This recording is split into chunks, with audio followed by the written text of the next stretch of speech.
utilité et puissance du sacrifice. Comment Dieu, lorsqu'il veut donner un grand bien, demande le sacrifice de la créature. Exemple de Noé et d'Abraham.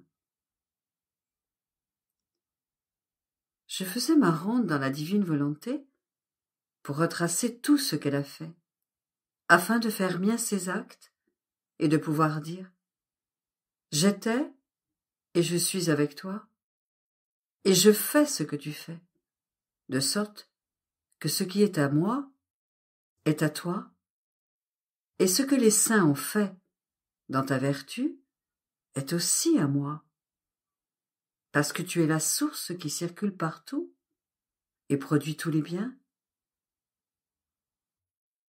Et j'arrivais au point de l'histoire où Dieu demande à Noé le sacrifice de la construction de l'arche.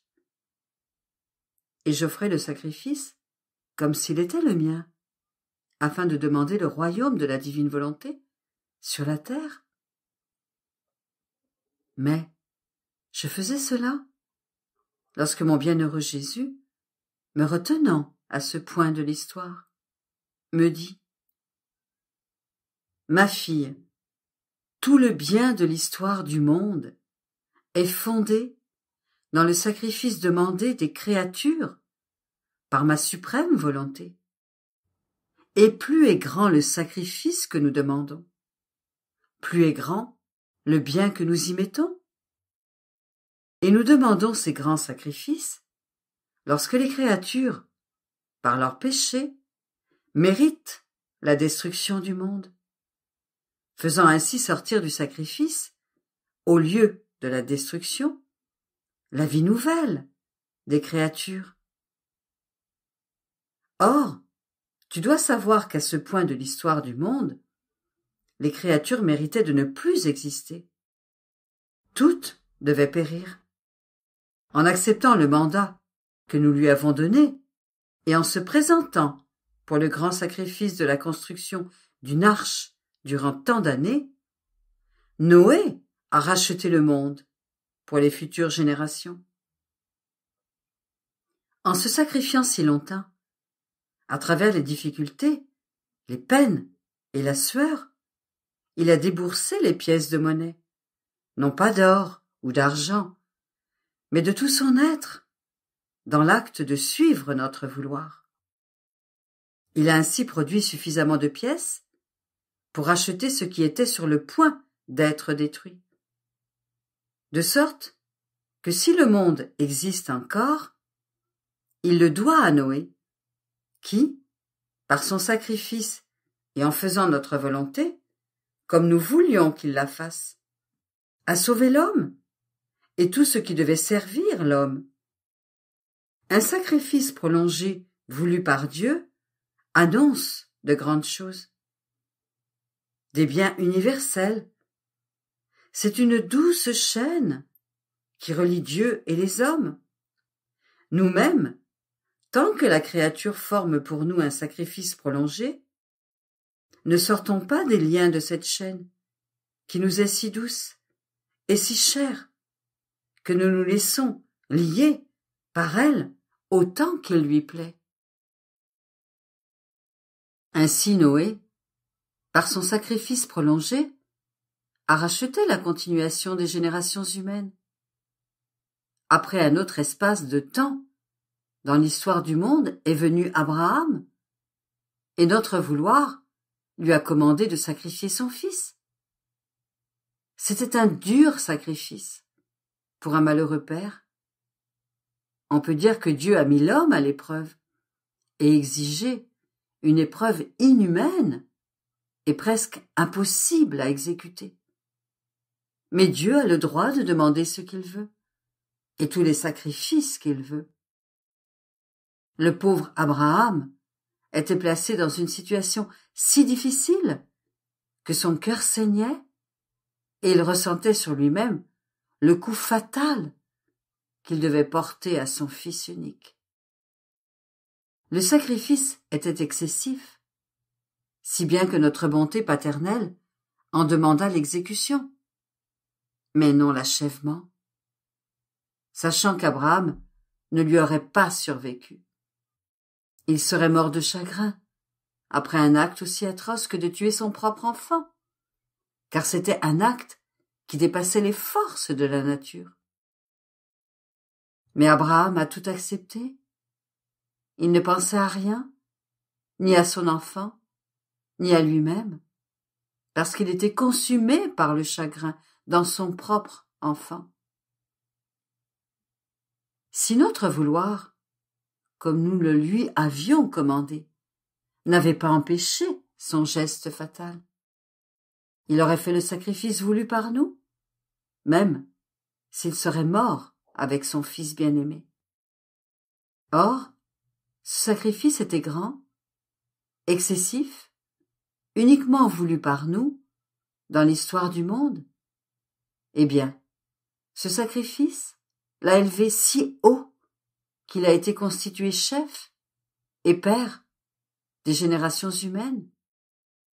Et avec le sacrifice du sacrifice de son fils, il a déboursé la monnaie de sang et d'immenses chagrins afin de racheter le futur Messie pour le peuple hébreu et pour tous les hommes.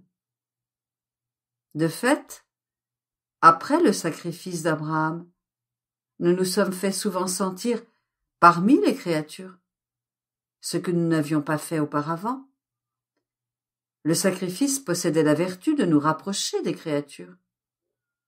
Et nous avons formé les prophètes jusqu'à ce que vienne le Messie attendu.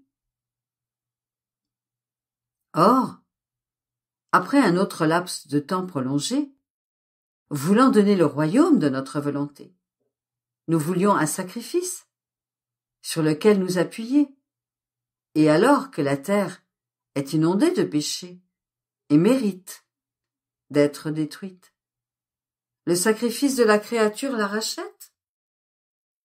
Et par son sacrifice, la créature appelle de nouveau la divine volonté à régner et à faire renaître dans le monde la vie nouvelle de mon vouloir parmi les créatures.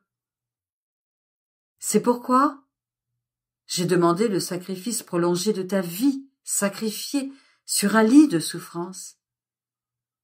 C'était la nouvelle croix que je n'ai demandé ni donné à personne, qui devait former ton martyre quotidien. Et tu le sais, parce que si souvent tu m'as fait verser des larmes.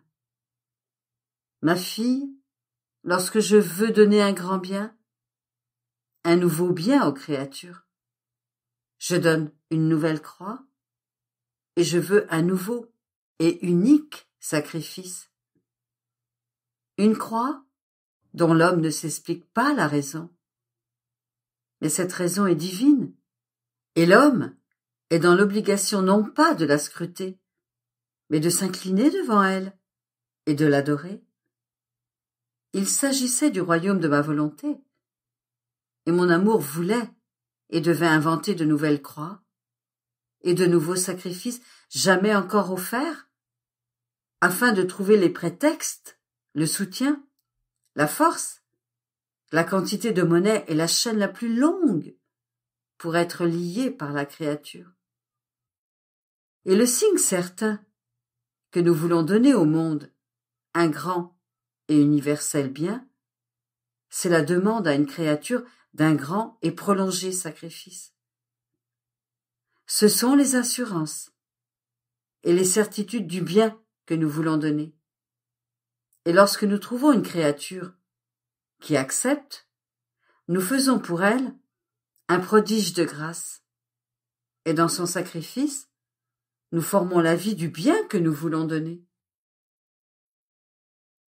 C'est ainsi que ma volonté veut former son royaume, dans le sacrifice des créatures. Elle s'en entoure afin d'être en sécurité, et avec ce sacrifice, défaire la volonté humaine et ériger la sienne. Et avec cela se trouve formée la monnaie de divine lumière, devant notre divinité, afin de racheter le royaume de notre divine volonté pour le donner aux générations humaines. Par conséquent, ne t'étonne pas de la longueur de ton sacrifice, ni de ce que nous avons fait et disposé pour toi. Cela était nécessaire à notre volonté. Et ne pense pas non plus au fait que tu ne vois pas et ne sens pas chez les autres les effets de ton sacrifice. Il est nécessaire qu'avec ton sacrifice, tu fasses l'achat de notre divinité. Et après avoir négocié avec Dieu, l'achat est mis en sécurité. Et en son temps, le royaume du divin vouloir prendra vie avec certitude. Parce que l'achat aura été fait par le sacrifice d'une créature appartenant à la famille humaine.